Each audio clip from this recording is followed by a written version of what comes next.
welcome back to another episode of Treknicity, a Star Trek podcast. I'm your host, Lars. And I'm Patrick, and you were about to say Old Man Gaming, weren't you? Damn it, yes, I was. I knew it! I knew it! Thank you. This is our combined Christmas and New Year's episode. So, thank you for joining us. Because somebody misnumbered things. Shut up. And also because we're going to talk about religion in this episode. We're going to talk about religion in Star Trek specifically because there seems to be a proliferation of religion in Star Trek, just not human or Earth religion. So yeah, it's kind of a thing to discuss, and I think it's really the big place to start here is Gene Roddenberry, for obvious reasons. Yeah, and the thing is that we talked about this before. The thing with Gene Roddenberry, I think he was either very secular or he avoided religion, specifically Christianity, in Star Trek, largely because he didn't want to alienate the base. You know, I mean, obviously they were trying to appeal to as wide an audience as possible, so not dealing directly with Christianity or any other Earth religion was something that they aimed to do. Of course, we saw them visit different religious aspects in episodes, some of which directly paralleled human Earth religions, but nothing specifically Christianity. And then as we see like later episode or later series like TNG, Voyager, DS9, even Enterprise, we see more religion, but it's specifically not Earth religions. It's alien religions. Yeah. Now, Gene Roddenberry definitely infused Star Trek with secular humanist values, with progressive philosophies. I mean, let's put it this way: did they tackle race, sex, nationality? Oh yeah, they threw that stuff in there constantly. Oh yeah, I'm sure that was literally the point. I'm sure that he did a lot of that stuff that for social commentary just to screw with the censors. And we've talked about a lot of this in prior episodes. We've talked about the progressive nature of Star Trek, but yeah, and the big thing I've noticed, and going through some episodes and looking at them, I mean, I'm just going to go through a few episodes. There's the Who Mourns for Adonis, which is the one where they go to a planet and meet Apollo. There's the Apple, where they have I forget the name of the. Isn't it the space hippie one? Oh, Vol. Yeah, it's the basically the evil robot. There's whatever the episode with Landru in it is, that The Return of the Archons. Return of the Archons, and I'd even cite the Squire of Gothos as where you have godlike beings. Yeah, I mean, to some degree, yes. In fact, we see a lot of that through proliferated through Star Trek. With Squire of Gothos, I mean, now it's a minor detail, but it's not even really canon. But they kind of retconned it through the novels that the Squire is actually a junior Q in training. But again, still, it's the whole thing about it's the omnipotent, omnipotent beings. Yeah, and here's your beings, and what they turned out: the actual Greek god Apollo, who's just an alien being with lots of power, and he loses in the end and goes, poof, you're gone. We have Vol and Landru are both evil supercomputers, because of course they are. They're not the coolest one. The coolest one is Agamus, voiced by Jeffrey Combs. We agree there. And then there is Trelane, the Squire of Gothos, Mini Q, but using a machine to get his godlike powers. Right. So yeah, the theme here is that it turns out most of the gods are explainable. We get that in TNG in the episode Devil's Due with Ardra. Ardra, the devil chick that turns out just to be a scam artist who picked up a local legend and decided to run with it. What other episodes do we have? Do you think Do you think, just on that idea alone, do you think that was a very much a tongue-in-cheek poke at modern Christianity, with it all being about some sort of scam to take control of gullible people? And I mean, that is not commentary on what I think of Christianity. I personally am an atheist, but it does beg the question. Was this something that was meant to get you thinking, or was this very much a thumbing their nose at Christianity? We'd have to look at it a little bit more, but yeah, I think it's the idea that yes, somebody could take, but it comes from the idea that somebody could take religion and you make a false narrative, and that becomes and use that to scam people. Exactly.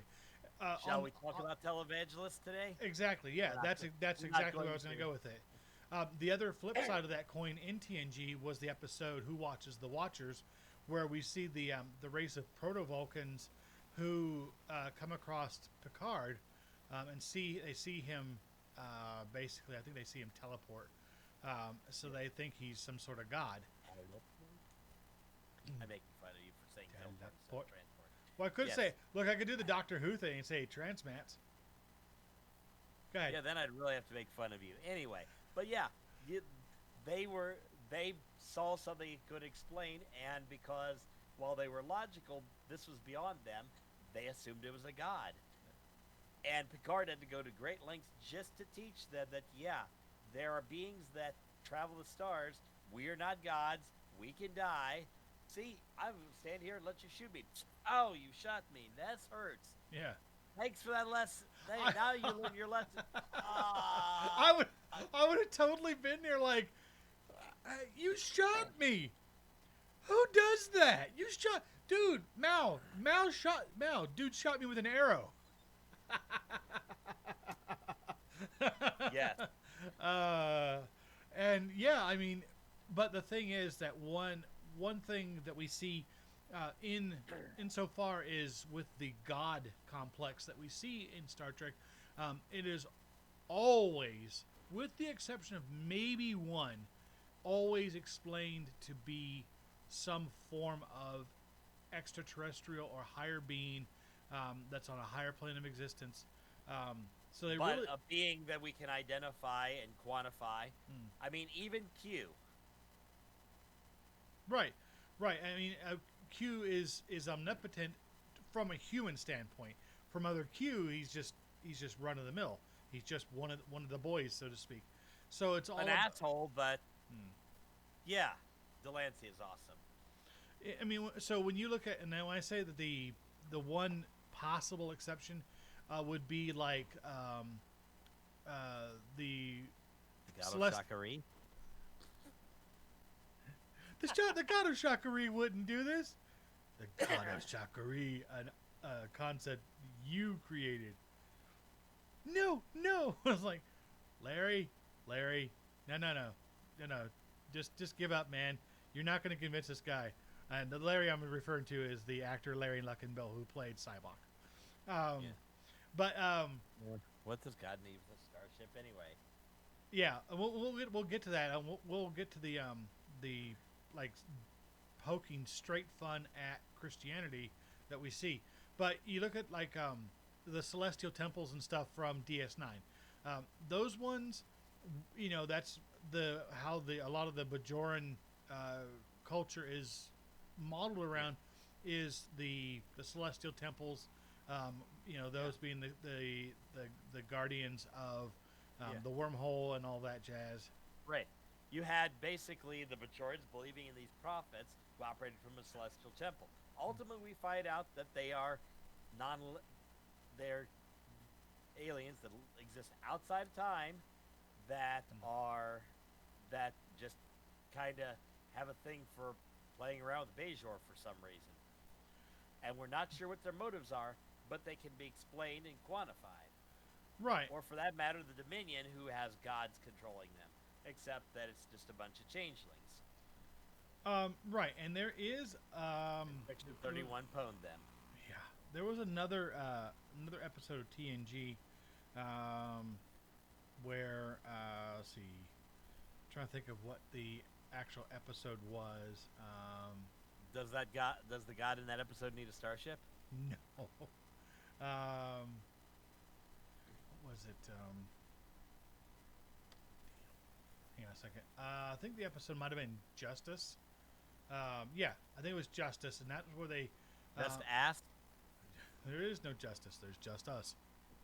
Sorry. Just ass. The episode is where This Wesley episode? they go down to the planet.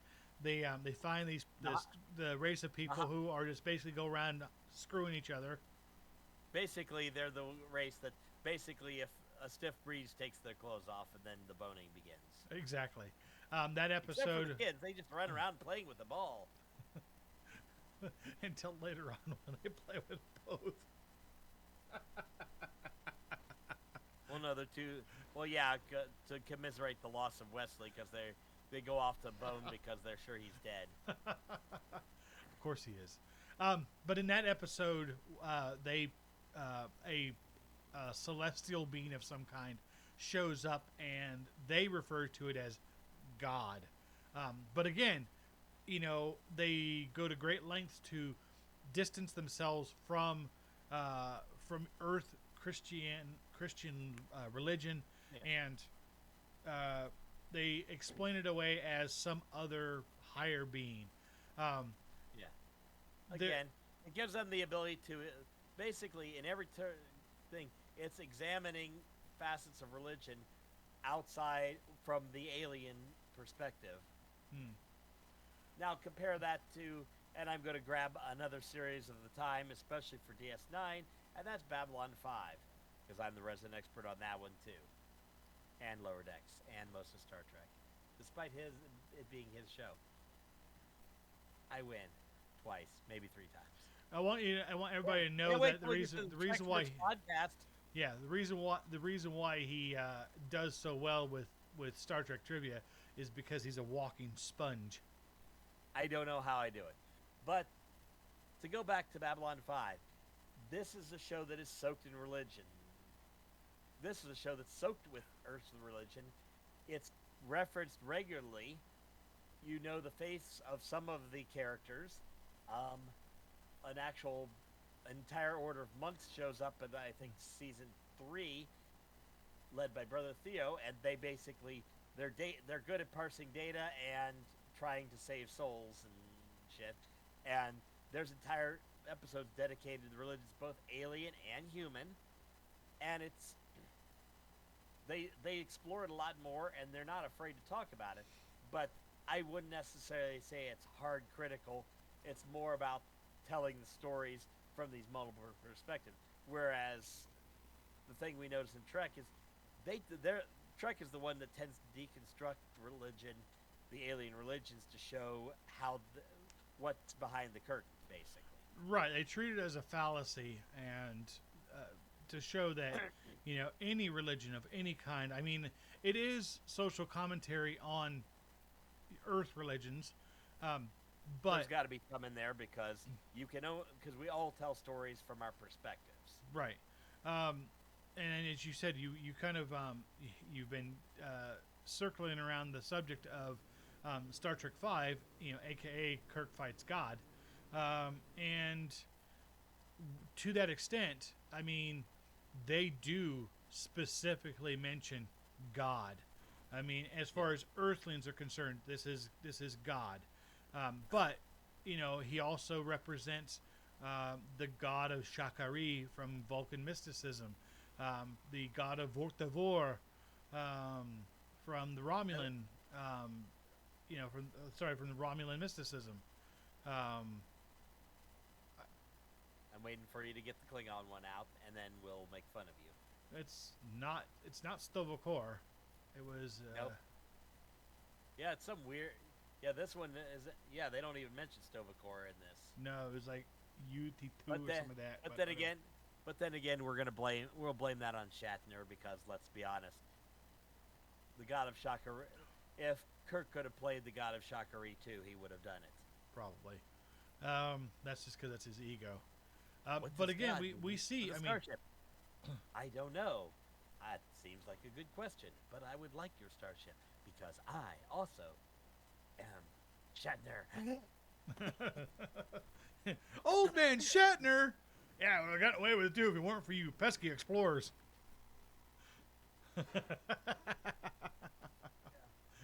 Well, we make fun of that movie because, well, it's Because Star it's Trek pointless 5. and stupid.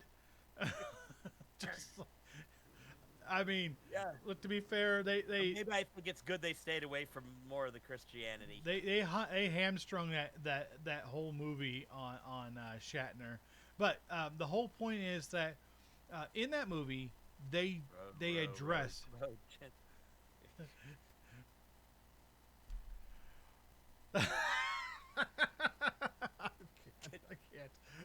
That's it. That whole movie, I'm they rolling address credits. something. No, but the whole point is that they do examine the concept of God, but they still end up showing it as some semi-omnipotent being, which kind of really gets me, man, because I don't know, Klingon disruptors, the face stopped them. a torpedo hits him first, and then a Klingon disruptor to the face. But think about this for a second, okay? They thumbed their nose at the whole idea of God, because again they wanted to show that there is usually a scientific explanation for everything.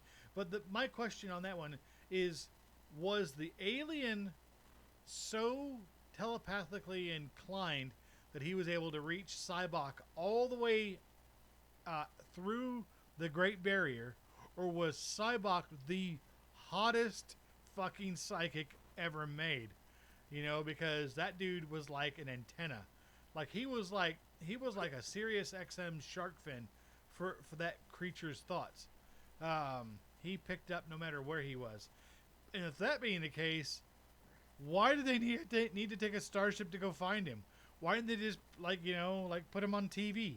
Hey God, how you doing? Oh, hey, how's it going? No, it's because the whole thing is that the alien sold him a lie. He was never a god.